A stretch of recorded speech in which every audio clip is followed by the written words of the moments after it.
All right. Awesome day, great weather. Thank the good Lord for that. After going back and looking at the script, it's one thing I messed up on. Avery Sledge didn't get that pick. Jarius Anders did. One of them's 33, one of them's 32, and it was in a transition. I want to make sure Anders gets his credit for that. A lot of physicalness, I thought there were some good things both sides. We got to continue to progress at the free safety position.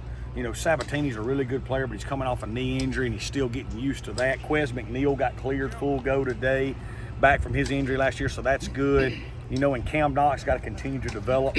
But most of the things I said after the deal, after watching the tape, was right. I thought there was some really intense physical hitting going on. I thought Tate was really, really sharp.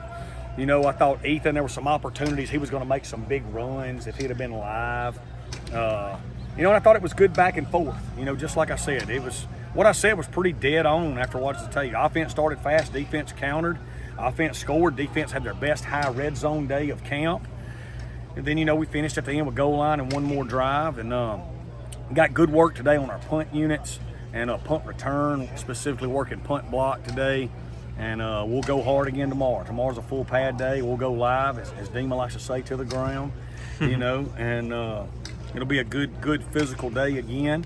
And as we keep progressing. So, the big thing on these Mondays, Wednesdays, and Fridays, we really want to continue to build depth and get sound in special teams. Tuesday and Saturday are going to be physical. Monday, Wednesday, Friday is about the development of the undercurrent of our roster as we continue to build more depth, which we have now, and also getting better and better in the kicking game.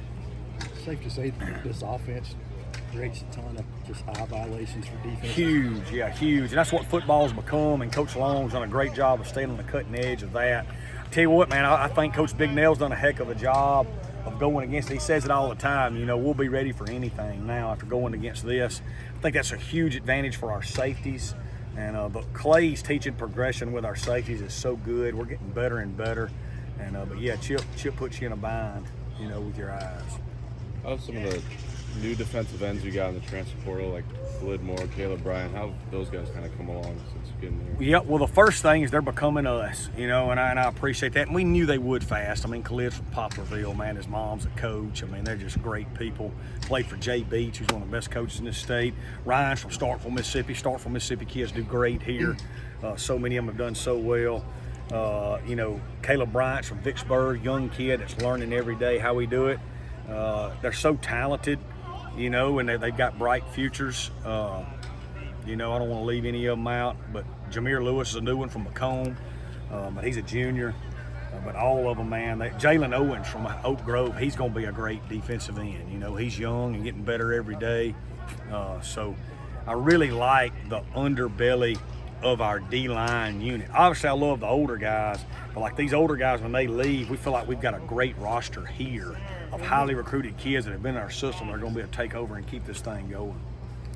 To middle linebacker, Desmond's not the same body type as Gill, but he brings that physical presence that Gill brought. Very similar. And you know what's funny?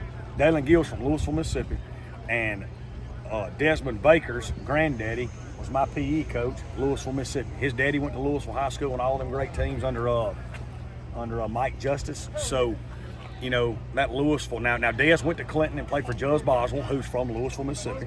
And so he's just a physical dude that loves football. It's in his blood. He plays so hard. And, man, he has been a great addition. And he is us. Like, he didn't have to become us. Like, he just is us. It was a natural fit. I know you've mentioned, you're wanting to establish the starting quarterback, once you flip over to Kentucky prep. Yeah. Is that the same just kind of for the whole two deep on the roster? Yeah, it's foolish to name a starter right now. Why do you practice? Why do you try to, what if we, I can tell you who, there we go. We can name a starter right now, but what if they suck for 5 days in a row and the other guy behind them plays great, So we just want to work on individual growth every day, and collectively we'll have growth. There's no reason to name a starter until you get ready to play a game, which we'll flip over and start doing early next week, and we'll put out a depth chart. I'll make sure Hacksaw gives y'all one, and we'll get it done. Y'all happy with the progress of Colby Cage? I am. I think he brings a physical presence there. He's got to continue to improve tackling. But he's a little better fit there. He's a good kid, man. Played at Holy Cross. He's doing a good job. Started 4 games at Arizona before he got here. So, you got Dylan Lawrence there. Kobe will be a junior.